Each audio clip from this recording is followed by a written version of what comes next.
Good afternoon guys. What's up, what's up? Welcome to my channel, Ruby Montanes.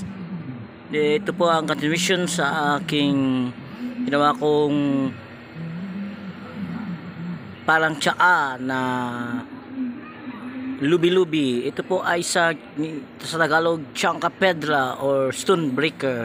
Ito na po siya. O kung kayo makakita nito sa mga gilid-gilid, wag nyong bunutin, wag niyo sayangin. Gawin yung isang tsaa, ilaga nyo lang. Yan, it's good for the gallstone, kidneys and UTIs. Tsaka pa lower din ng sugar.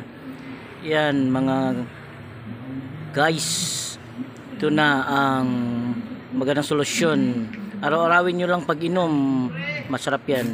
If you want my vlog, just subscribe and notify my channel, Ruby Montanes. Bye-bye you!